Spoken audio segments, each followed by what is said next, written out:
Thanks for tuning into this February 2021 reporting season preview. I'm Jessica Amir, a market analyst with Bell Direct.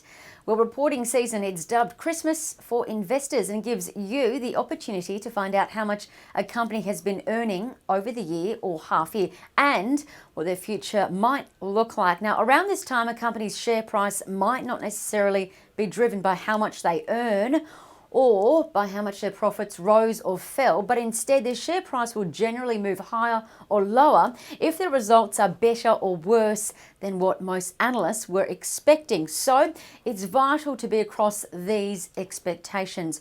Earnings across the broad market have broadly been improving since late last year as employment and business conditions continue to bolster and the Aussie economy is now on a recovery path. So analysts are thinking that there will be more pleasant surprises than negative ones.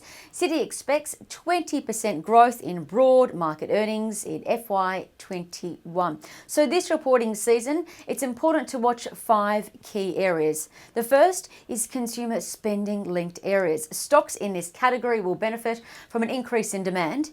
Woolworths, Sonic Healthcare, Harvey Norman and even Charter Hall, an Australian finance group. They're all Citi buys and are tipped to have beaten Citi's expectations. Coca-Cola, Afterpay and Zip are also expected to report robust numbers too.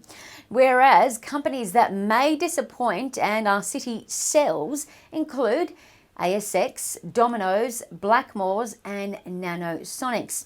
Now, secondly, keep an eye on some key mining companies likely to deliver the goods and report stronger dividends and cash flows and historically low debt levels, benefiting from rising commodity prices, China's economic recovery and record low rates. Now, resource sector earnings are set to grow 32% in FY21. That's according to Citi. Good results are expected among iron ore, copper, nickel and lithium companies. Mount Gibson Iron, Fortescue Metals, Sims Metals, Western Areas, Pilbara Minerals, Orocobre, Galaxy Resources, these have all got potential to post better than expected earnings. Of note, WGX is a Citi and Macquarie buy.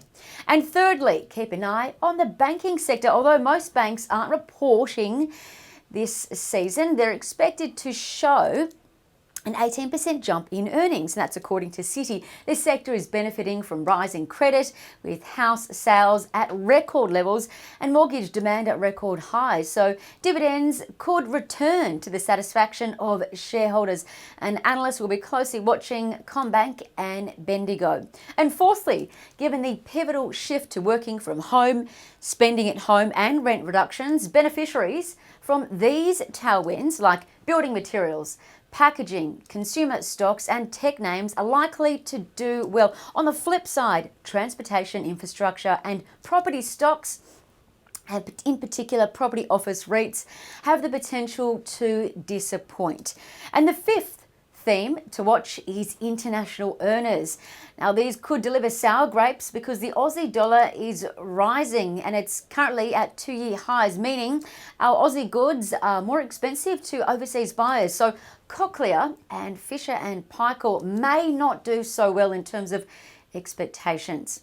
Once companies start reporting results, you'll be able to find all of Bell Direct's reporting season coverage on our website over the next month or so. Plus, you'll have access to our interactive calendar to keep track of when companies are reporting, and you can download the calendar in PDF format, sorted by company name or sorted by reporting date. I'm Jessica Amir with Bell Direct. Stay safe and happy trading.